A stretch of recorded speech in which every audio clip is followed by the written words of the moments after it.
Salam saudara pemirsa, sampai jumpa kembali dengan kami dalam program Berita Pengharapan. Saudara pemirsa, hari ini saya mengajak saudara sekalian untuk merenungkan sesuatu berhubungan dengan Roh Kudus. Ingat bahwa Roh Kudus adalah pribadi Allah yang ketiga, Bapa, Putra, dan Roh Kudus. Dan kalau Dia bicara kepada kita, mari kita harus taat. Mari kita berdoa sebelum kita lebih jauh mendengarkan firman Tuhan ini. Bapa, dalam nama Yesus, terima kasih untuk anugerah Tuhan kepada kami. Tolong kami untuk mengerti pekerjaan Roh Kudus, dan kami berdoa supaya pada hari ini Tuhan berbicara kepada kami, bicara ke dalam roh kami melalui Roh Kudus, supaya kami tahu jalan yang harus kami tempuh. Dalam nama Yesus, haleluya, amin.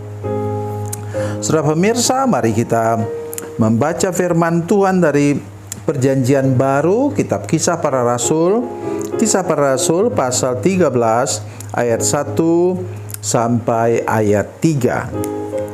Kisah Rasul pasal 13 ayat 1 sampai 3. Demikian bunyi firman Tuhan. Pada waktu itu, dalam jemaat di Antioquia ada beberapa nabi dan pengajar, yaitu Barnabas, Simeon yang disebut Niger, Lukius orang Kirene, dan Menahem yang diasuh bersama dengan raja wilayah Herodes, serta Saulus.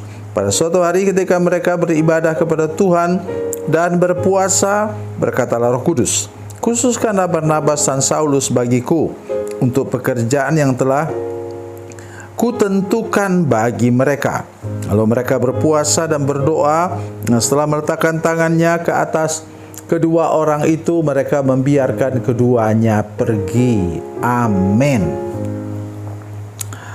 Saudara sekalian, Barnabas dan Saulus adalah tokoh utama dalam jemaat di Antioquia. Mereka sangat diperlukan di sana, karena mereka punya karunia-karunia khusus yang luar biasa. Tetapi mari lihat ini, perhatikan baik-baik saudara sekalian yang sangat penting di sini. Pada suatu hari ketika mereka beribadah kepada Tuhan dan berpuasa, berkatalah Roh Kudus, "Khususkanlah Barnabas dan Saulus bagiku untuk pekerjaan yang telah kutentukan bagi mereka." Berkatalah Roh Kudus. Kapan Roh Kudus berbicara? Ketika mereka sedang beribadah dan berpuasa.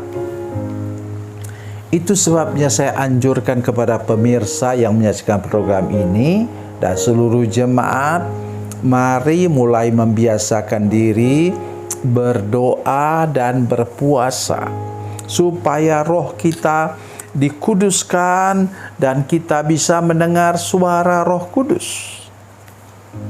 Saya berpikir begini, ya tapi Roh Kudus kan harus diukurkan juga dengan apa firman Tuhan. Tentu kita tidak bisa mendengar suara-suara begitu rupa atau bermimpi sesuatu dan kemudian kita langsung bertindak. Ukurkan dulu kepada firman Tuhan yang tertulis ini. Ini Alkitab kita ini sudah lengkap, sudah tertutup Alkitab kita ini. Karena apa? Tidak boleh ditambahkan lagi, karena ada kutuk kalau kita berani menambahkan firman Tuhan. Tetapi maksudnya di sini ialah saudara sekalian, kalau Tuhan mau ambil orang yang diperlukan di gereja kita, maka Tuhan akan gantikan dengan yang lebih baik lagi. Aduh, masa ada yang lebih baik daripada senior pastor? Masa ada yang lebih baik dari ibu gembala? Oh jangan saudara sekalian. Kami ini manusia biasa yang penuh dengan keterbatasan. Kalau Tuhan mau berikan hamba-hamba Tuhan yang luar biasa, yang masih muda, masih segar, jangan kita lupa. Ya, Tuhan bisa mengerjakan hal-hal yang di luar nalar kita, di luar batas kemampuan kita berpikir. Itulah yang terjadi di sini. Ya, dan kemudian apa? mereka berpuasa lagi dan berdoa. Nah, setelah meletakkan tangan ke atas kedua orang itu, mereka membiarkan keduanya pergi. Nah, saya lihat, dan kemudian Saulus dan kemudian namanya Paulus dan Barnabas kemudian menjadi berkat keliling-keliling kemana-mana, dan banyak sekali orang percaya kepada Yesus.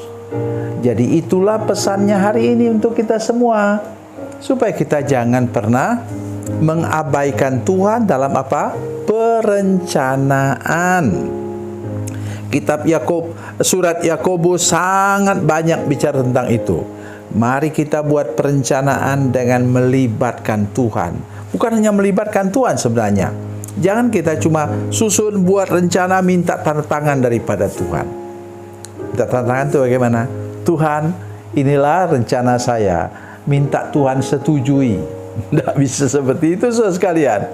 Kita harusnya bilang, Tuhan, beri pencerahan dalam pikiran dan hati saya, sehingga saya bisa merencanakan usaha apa yang saya mau kerjakan, atau kita udah hamba Tuhan, pelayanan apa nanti berikutnya yang Tuhan rencanakan.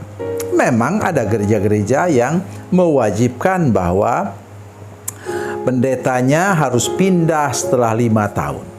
Tetapi saya bisa melihat juga ada hamba Tuhan yang sampai tua, sampai sudah hampir tidak bisa ngomong, ada di satu jemaat. Karena Tuhan punya maksud bahwa dia harus tetap di situ. Jadi mari kita sekarang belajar, buat perencanaan, tanya Tuhan dulu, bertanya kepada Tuhan dulu, adakan doa puasa supaya benar-benar apa yang langkah yang kita ambil itu sesuai dengan rencana Roh Kudus. Nah, begitu juga orang tua yang punya anak.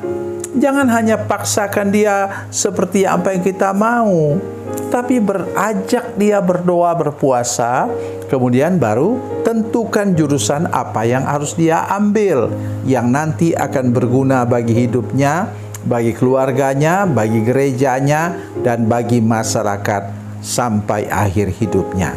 Tuhan Yesus memberkati, Tuhan Yesus baik. Mari kita berdoa. Bapa, dalam nama Yesus, terima kasih untuk firman Tuhan hari ini yang kami dengar. Tolong kami untuk mengutamakan doa dan puasa ketika kami ambil keputusan, supaya kami tidak pernah ambil keputusan yang keliru. Terima kasih Tuhan. Dalam nama Yesus, haleluya. Amin.